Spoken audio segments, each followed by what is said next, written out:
Nouvelle édition sur le RTB. Bonsoir à tous. Voici les titres de ce 20h. Dans l'actualité ce soir, Patrice Talon sur les chantiers du PAG. Visite inopinée sur le site de la caserne de Dessa dans la commune d'Alada. L'infrastructure est réalisée au profit de l'armée béninoise. Plusieurs compartiments de cette caserne sont passés en revue. Produire à grande échelle le coton tout en préservant les terres, le Bénin en fait une priorité. Le projet d'appui à la transition agroécologique dans les zones cotonnières a pris corps avec la réception officielle des équipements par le ministre de l'Agriculture. Et puis démarrage du mois de Ramadan au Bénin, la traditionnelle prière inaugurale du soir a été observée dans les différentes mosquées. Nous irons à Parakou dans le septentrion du Bénin pour le constat.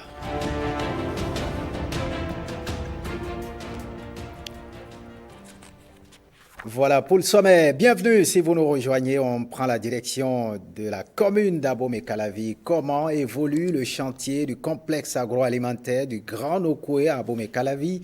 Le chef de l'État est allé lui-même chercher la réponse à cette question sur le chantier. Les précisions avec Jérôme Humbo et Mohamed Bio.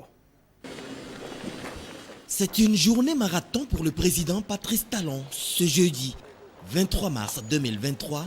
Une de ces sporadiques descentes pour apprécier l'évolution des chantiers majeurs. Première escale, le marché de gros d'Abomey-Calavi, un site desservi par une ancienne route à moitié pavée, mais aujourd'hui totalement bitumé aux normes qui conviennent et fort apprécié des usagers.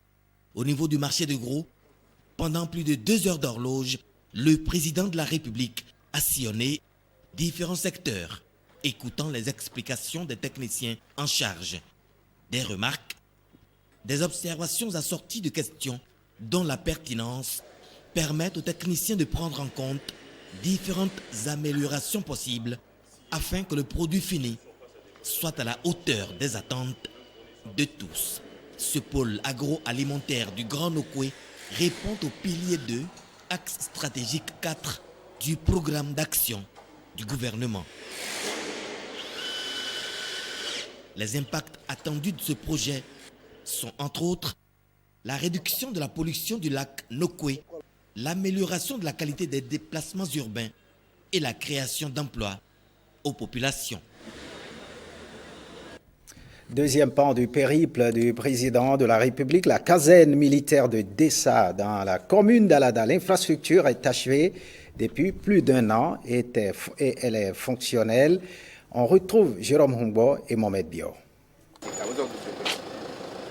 Pour la deuxième étape de sa descente ce jeudi, le chef de l'État est à Dessa, dans la commune d'Alada, à la caserne militaire qui abrite la garde nationale. Le joyau totalement achevé est opérationnel depuis 15 mois. Patrice Talon est allé constater par lui-même l'effectivité de cette mise en service et l'entretien de la caserne.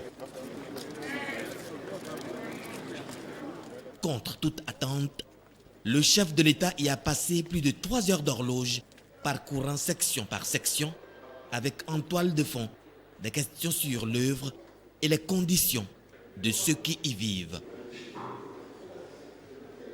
Des observations pour corriger défauts et malfaçons, des questions, des suggestions et remarques pertinentes, des interpellations des responsables parfois n'ont pas manqué, le souci du président de la République étant de faire en sorte que ce joyau, réalisé sur les fonds de tous les Béninois, soit bien entretenu pour servir dans la durée et qu'il soit judicieusement exploité.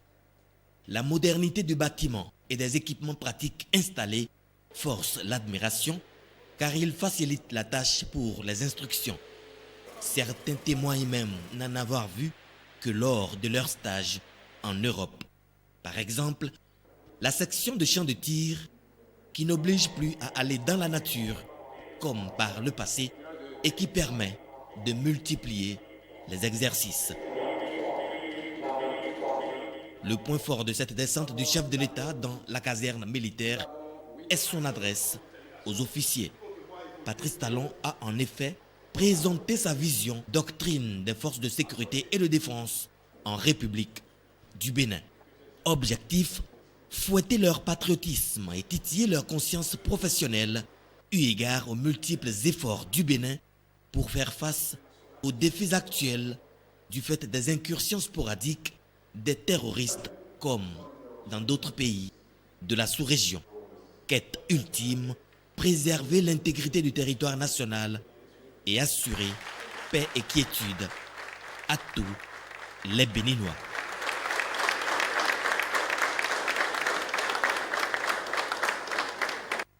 Voilà, parlant de la caserne militaire, Alain Fortuné Nouati, président et ministre de la Défense, se réjouit de l'issue des travaux.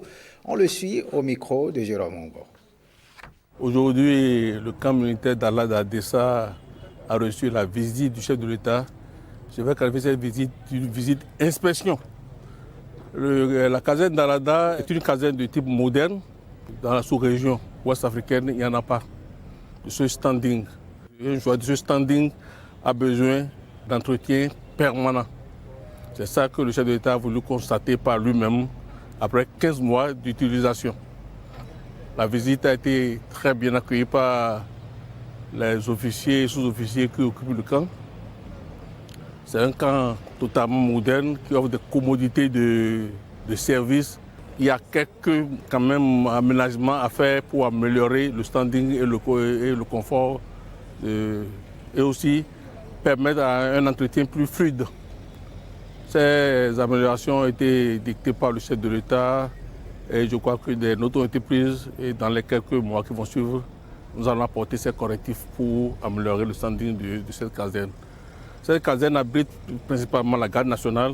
Pour le moment, la caserne est très bien entretenue et on les a exhortés à aller dans ce sens et aller faire mieux. Parallèlement à cette visite d'inspection, le chef de l'État a profité pour délivrer un message aux officiers et sous-officiers, un message d'encouragement, un message d'exhortation à leur mission première qui est de défendre l'intégrité territoriale qui actuellement est menacée par les activités djihadistes. Mais il s'est félicité quand même que depuis 6 mois, 8 mois, la situation est sous contrôle depuis que les forces armées ont passé de leur position défensive attentiste à une position offensive.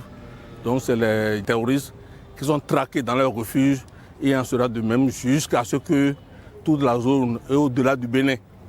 Parce qu'on ne peut pas laisser ces terroristes séjourner, avoir leur nid à côté de nous dans la région de Parma et autres. Donc un accord est fait avec le Burkina pour pouvoir sécuriser toute la bande jusqu'à Fadarungouma. Le confort voulu par le chef de l'État pour les militaires va au-delà de leur lieu de travail. Patrice Talon est allé s'enquérir de leurs conditions d'hébergement. Les détails dans ce reportage. Visite des sites des logements militaires.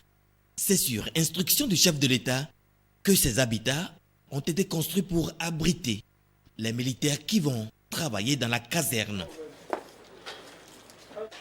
En effet, en dehors du lieu de travail, le chef de l'État tient à ce que les militaires soient dans des habitations confortables. Ainsi, il y en a 200 à Alada, 200 à Ouida, mais aussi 100 à Parakou. Mais Patrice Talon a tenu à s'assurer que les dites infrastructures d'hébergement, qui sont pratiquement terminées, répondent aux normes et que le travail n'aura pas été bâclé. Raison pour laquelle des observations sont faites pour des réajustements conséquents. Précisons que malgré la très forte pluie qui s'est abattue sur le pays, rien n'a émoussé l'ardeur du président de la République de voir offertes à ses concitoyens des conditions de travail et d'hébergement décentes et dignes. Eh bien, les travaux de construction de logements modernes sont presque terminés. Le ministre du Cadre de vie et du Développement durable nous en dit plus. On le suit. Le chef de l'État a fait le choix aujourd'hui de descendre sur principalement 3 chantiers. Le pôle agroalimentaire du Grand Nokoué qu'on appelle généralement le marché de gros et les chantiers des logements militaires à Alada et à Ouida. Ensuite, il y a eu également la visite de la caserne de Dessa à Alada pour s'imprégner des conditions de travail, de vie, de fonctionnement de cette infrastructure militaire de grande envergure. Nous sommes sur le pôle agroalimentaire en train d'aller vers la fin des travaux. Les travaux sont terminés normalement pour décembre 2023 et le chef d'État voulait s'assurer que toutes les précautions ont été prises pour que cette infrastructure d'envergure régionale et internationale fonctionne bien. Il a donné des orientations, il a donné des instructions, il a orienté sur l'implantation des zones d'extension, sur la finition, notamment sur des investissements complémentaires comme le quai fruitier, comme la plateforme de conditionnement pour que ce pôle agroalimentaire que nous appelons le marché de gros puisse fonctionner bien. Sogea Satom et Artelia, le couple entreprise et maître d'œuvre, sont en train de mettre les bouchées doubles pour que les choses se passent bien. On peut dire que ce pôle est aujourd'hui réalisé à 65% et que nous serons autour de novembre, décembre à 100% pour le rendre totalement fonctionnel. Vont venir après effectivement la zone logistique que le port va construire et également la zone réservée aux entrepôts privés où nous ferons un lotissement commercial et un bail pour permettre aux opérateurs privés de construire des magasins. Ce qu'il faut dire en même temps, c'est que dès que ce marché de gros va ouvrir, il sera interdit le fonctionnement des entrepôts, des magasins, ainsi que la circulation des poids lourds et des gros porteurs à l'intérieur de la ville de Cotonou. Donc le chef d'État voulait également voir comment est-ce que tout cela se préparait. Il y a eu une problématique de connexion de l'assainissement de ce pôle au plan d'assainissement d'Abomey-Calavi qui est inscrit au programme d'assainissement des villes secondaires. Toutes ces questions ont été réglées. Vous avez vu qu'on a reçu une instruction pour aller tester la circulation des poids lourds autour du rond-point pour s'assurer que les conditions de sécurité sont optimales. Je peux dire que sur le marché de gros, tout se prépare très bien. Le VRD est terminé. Le lot 3 qui concerne les bâtiments administratifs, les maquis et le fonctionnement technique du centre est un peu en retard. Nous sommes autour de 30%. Mais ils savent qu'ils ont un retard à rattraper pour que, effectivement, en décembre 2023, on puisse rendre opérationnel le pôle agroalimentaire du Grand Nocou. Ça veut dire aussi que à partir de 2024, début, le processus de délocalisation du commerce de gros va commencer au marché d'Antopa et que le reste va suivre avec la finition et l'ouverture et des marchés urbains qui sont construits et de la galerie commerciale pour le commerce de luxe, cosmétiques, maroquinerie, bijoux, textiles, qui se fait également sur l'esplanade du stade général Mathieu Kérékou. Voilà en ce qui concerne le pôle agroalimentaire. Nous sommes allés ensuite à la caserne. Ce que nous voulions voir, c'était un peu comment cette infrastructure qui a commencé à être utilisée depuis 15 mois maintenant se comporte en termes de durabilité, en termes d'entretien, en termes de fonctionnement surtout. Et nous avons reçu beaucoup de conseils, beaucoup d'instructions pour aménager, réaménager les choses, en particulier en ce qui concerne l'aménagement paysager, la plantation d'arbres, le verdissement de la caserne. Le chef d'État a beaucoup insisté là-dessus. Nous avons tous été émerveillés par le pôle technique, le garage technique et tous les équipements qui sont en place là, qui pourraient être mutualisés avec les écoles de métiers qui arrivent et tout le reste. C'est une infrastructure unique, je pense, dans notre sous-région, voire en Afrique francophone. Et le chef d'État a souhaité que les conditions de maintenance soient optimales, que les vrais spécialistes soient également recrutés, tant pour la maintenance des bâtiments que pour l'entretien des espaces verts. Ensuite, ça a été les logements, les 200 logements destinés au personnel militaire à Alada. Et ici, nous sommes sur le site des logements également destinés aux militaires, mais à Ouida. Pour ça, les dernières consignes ont été données, les améliorations ont été indiquées et nous allons en tenir compte. Somme toute, on est dans les bonnes dispositions pour finir au plus tard à juin 2023. L'opérationnalisation de la caserne militaire de Dessa réjouit déjà ses occupants, mais une interrogation, que devient leur ancien site, le camp Guézo? Suivez la réponse. Les occupants du camp Guézo sont partis depuis 15 mois. Nous sommes en train de travailler. Une opération va démarrer. C'est une opération immobilière conduite par la Caisse des dépôts et de consignation du Bénin pour apporter un plus à l'immobilier au Bénin. Ça va être des appartements de grand standing pour étoffer, si je puisse parler ainsi, l'offre immobilière de standing, l'offre résidentielle au centre de Cotonou. Ça va être un beau quartier avec tous les services qui accompagnent, comme un supermarché, un pôle sportif et tout ce qu'il faut pour que ce centre-là participe un peu à la requalification du centre-ville de Cotonou. Mais les projets sont déjà bien calés et vont démarrer bientôt. Autre actualité ce soir, le ministre de l'Eau et des Mines était en cette milieu de semaine aux États-Unis, aux Nations Unies, pour la célébration de la Journée internationale de l'eau. Il a exposé les efforts et les avancées du Bénin à la face du monde. On l'écoute au micro de Jérôme Humbo. En vous transmettant les chaleureuses salutations de M. Patrice Talon, président de la République du Bénin, je voudrais ici exprimer son engagement et celui de son gouvernement pour l'accès à l'eau potable et à l'assainissement pour tous avant 2030. L'accès à l'eau potable et à l'assainissement est la priorité des priorités du programme d'action du gouvernement du président Patrice Talon depuis son élection en 2016. Pour y arriver, un état des lieux des deux secteurs a été commandité au fin d'apprécier le chemin à parcourir, mais aussi pour cerner tous les contours pouvant permettre d'élaborer la stratégie la plus adaptée pour l'atteinte de l'ODD numéro 6. En conséquence, d'importantes réformes ont été opérées et un vaste programme d'investissement a été élaboré pour impacter significativement les deux secteurs en vue de l'atteinte de l'ODD numéro 6. Ainsi, le gouvernement a fait le choix de séparer la gestion des eaux usées de l'approvisionnement en eau potable. Le ministère en charge de l'eau s'occupe désormais exclusivement de l'approvisionnement en eau potable et le volet assainissement a été transféré au ministère en charge du cadre de vie et du développement durable. Créer aussi une agence nationale pour l'approvisionnement en eau potable en milieu rural, directement rattachée à la présidente de la République. Cette agence est chargée de conduire l'élaboration de la stratégie, la mise en œuvre et le suivi de la gestion de l'eau en milieu rural. Focaliser la direction générale de l'eau sur la gestion intégrée des ressources en eau.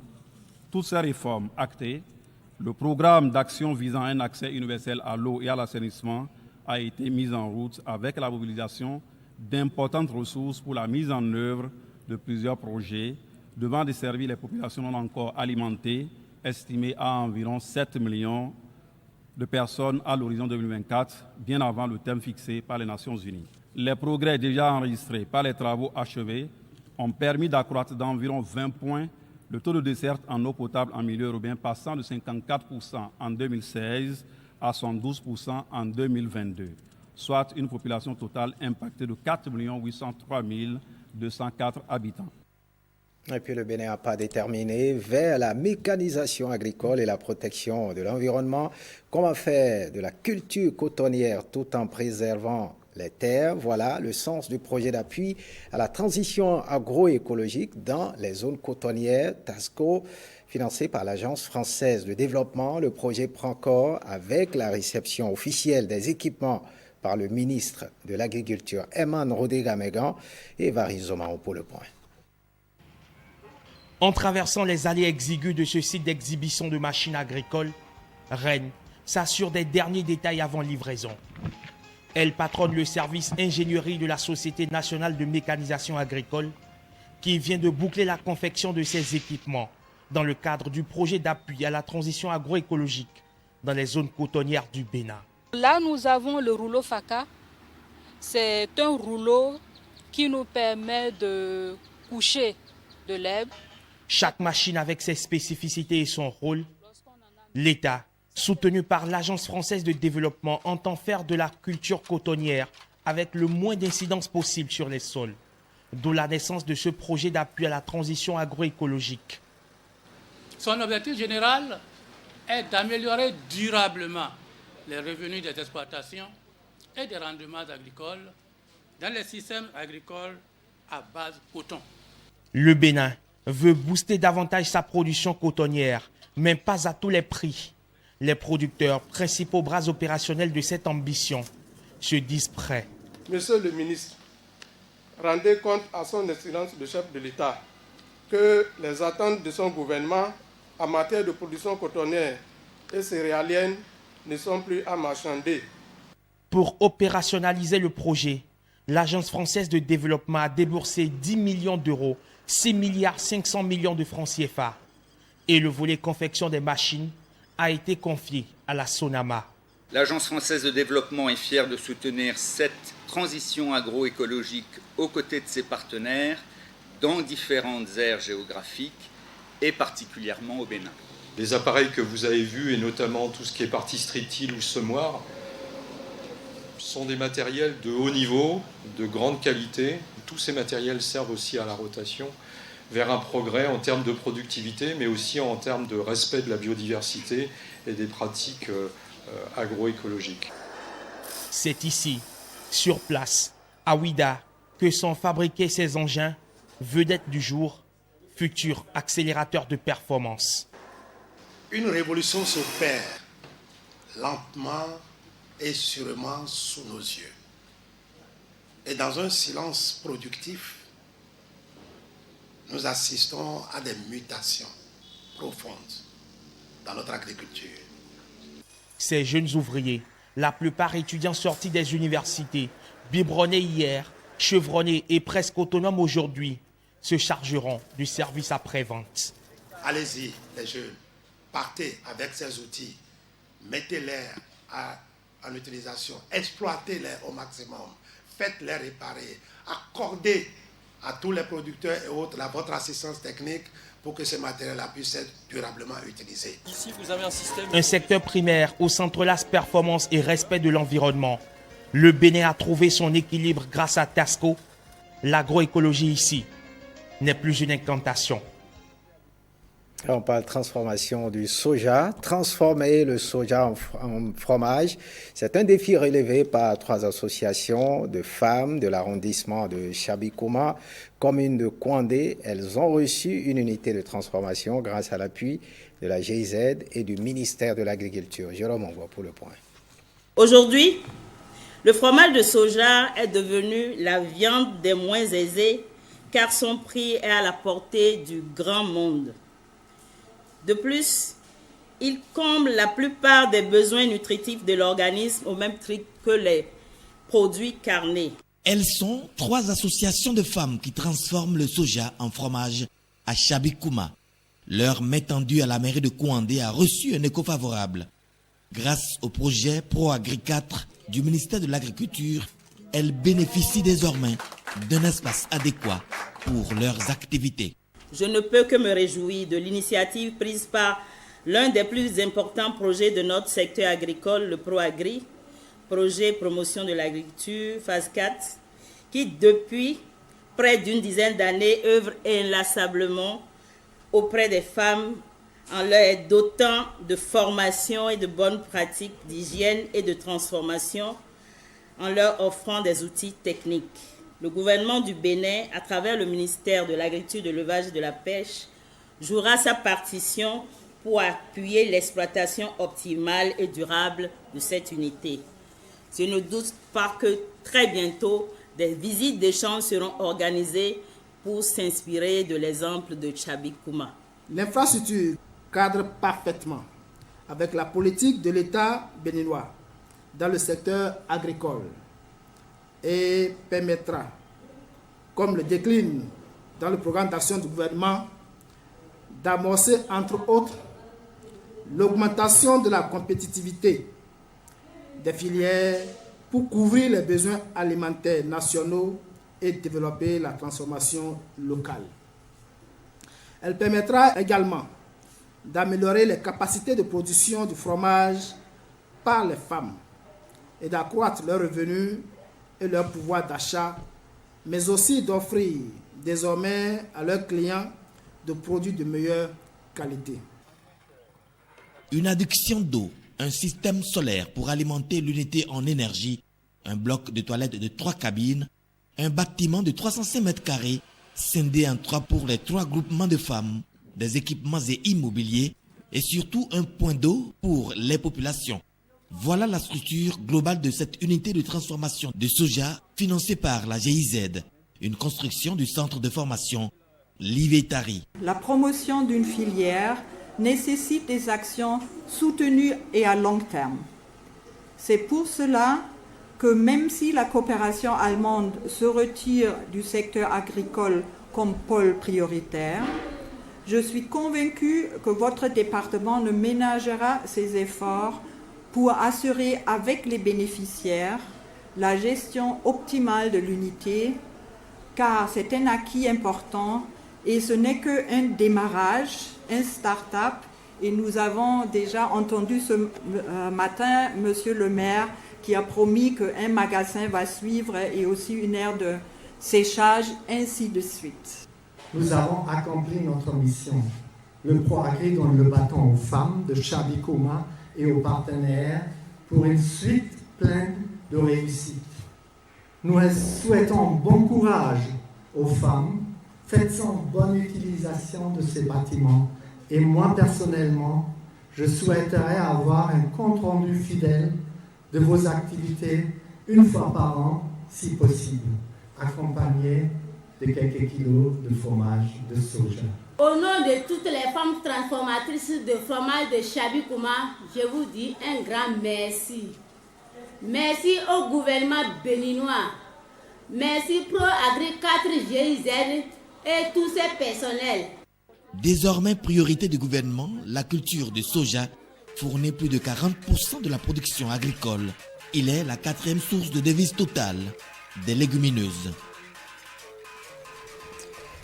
Et on parle religion à présent. La communauté musulmane a démarré depuis le 22 mars, le mois de Ramadan. À Parakou, les mosquées ont accueilli plusieurs fidèles pour la prière traditionnelle de Tarawih, la prière inaugurale. Samiratou Kassomo et Giscard Povi ont suivi. Voici leur reportage. C'est déjà le Ramadan à Parakou. Dans les mosquées, les fidèles musulmans ont fait la prière du Tarawih. Dans le Coran, c'était déjà prédit que le Ramadan est un mois béni, sacré. Et le carême, pour un bon musulman, est obligatoire, sauf à celui qui est indisposé. Que ce mois soit un mois de bonté, de santé, beaucoup de concrétisation, je vais dire, qui nous donne toute sa grâce et nous pardonne vraiment nos péchés. C'est un mois de purification spirituelle pour le fidèle musulman qui devra faire preuve de générosité à l'endroit des démunis. Une attitude de piété qui le rapproche davantage de son Créateur. Le jeûne nous apprend comment pardonner, comment être endurant aussi. Et le jeûne nous apprend aussi comment être aussi quelqu'un de paix. Il faut prier à l'heure, il faut aussi multiplier les actes de charité, il faut aussi partager ce qu'on a. Et se rapprocher plus d'Allah subhanahu wa ta'ala en lisant le Coran, se rapprocher d'Allah subhanahu wa ta'ala en l'invoquant aussi. Et tout ce qu'on a comme demande, comme besoin, il faut les demander auprès d'Allah subhanahu wa ta'ala. Et il faut aussi penser aux démunis, aux veuves, aux orphelins.